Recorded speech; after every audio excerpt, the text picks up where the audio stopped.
Hi friends, welcome to Satya's Lifestyle channel. இன்னைக்கு நம்ம பார்க்க போற ரெசிபி வந்து ஒரு வடை ரெசிபி தான்.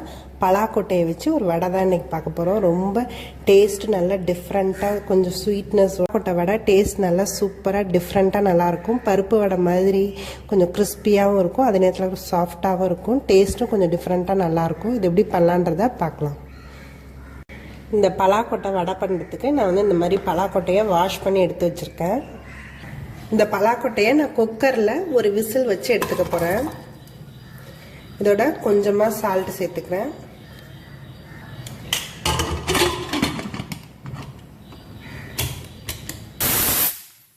ஒரு விசில் கொடுத்து எடுத்த பலாக்கொட்டை எல்லாத்தையும் நான் மிக்சியில் சேர்த்துக்கிறேன். இது கூடவே 1 ஸ்பூன் அளவுக்கு சோம்பு சேர்த்துக்கிறேன். 2 வரமிளகாய் சேர்த்துக்கிறேன்.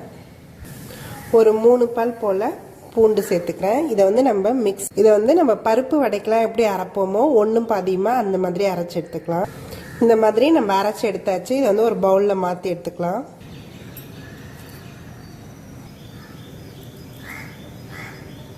இந்த அரைச்ச விழுது கூட நான் வந்து ஒரு பச்சை மிளகாய் சின்ன சின்ன பீஸஸாக கட் பண்ணி வச்சுருக்கேன், அதை ஆட் பண்ணிக்கிறேன். ஆனியன் குட்டி குட்டி பீஸாக கட் பண்ணி வச்சுருக்கேன், அதுவும் ஆட் பண்ணிக்கிறேன். கருவேப்பிலை கொஞ்சமாக ஆட் பண்ணிக்கிறேன். 1 ஸ்பூன் அளவுக்கு அரிசி மாவு சேர்த்துக்கிறேன். இது வந்து கிறிஸ்ப்னஸ்க்காகவும் பைண்டிங்காகவும் தான். உப்பு நம்ம ஆல்ரெடி வந்து வேக வச்சதுலேயே போட்டிருக்கோம், ஸோ தேவையான அளவுக்கு சேர்த்துக்கலாம். இது எல்லாத்தையுமே நல்லா மிக்ஸ் பண்ணி எடுத்துக்கலாம்.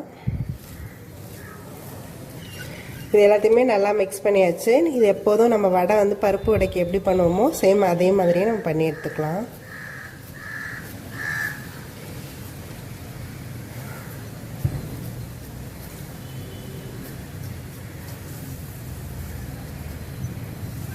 இந்த மாதிரி எல்லாத்தையுமே ரெடி பண்ணி எடுத்து வச்சுக்கலாம். இந்த மாதிரி தட்டி எடுத்த வடை எல்லாத்தையும் எண்ணெயில் போட்டு பொரிச்சு எடுத்துக்கலாம். கடாயில் எண்ணெய் நல்லா ஹீட் ஆயிடுச்சு. இப்போ நம்ம இந்த வடை எல்லாத்தையும் பொரிச்சு எடுத்துக்கலாம்.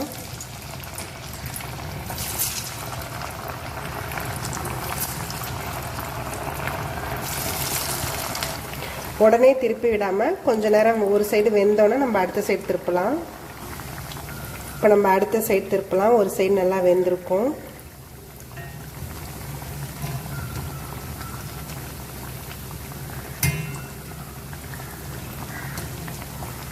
இப்போ வடை எல்லாமே நல்லா வெந்துருச்சு. நம்ம எடுத்துடலாம் எல்லாத்தையும். இந்த மாதிரி கோல்டன் ப்ரௌன் வந்துருச்சு. எல்லாமே எடுத்துடலாம். இந்த பலாக்கொட்டை வடை ரெடி ஆகிடுச்சு. இது வந்து நம்ம ஒரு ஈவினிங் ஸ்நாக்ஸாக பசங்களுக்கு செஞ்சு தரலாம். டேஸ்ட்டும் நல்லா டிஃப்ரெண்ட்டாக நல்லாயிருக்கும். நல்லா கிறிஸ்பியாக க்ரன்ச்சியாக இருக்கும். உள்ளுக்குள்ளார சாஃப்டாக நல்லாயிருக்கும் டேஸ்ட்டு. இது நீங்களும் உங்கள் வீட்டில் ட்ரை பண்ணி பாருங்கள். என்னோடய வீடியோஸ் எல்லாத்தையும் பாருங்கள். மறக்காமல் எங்கள் சேனலை சப்ஸ்கிரைப் பண்ணுங்கள். தேங்க்யூ ஃபார் வாட்சிங்.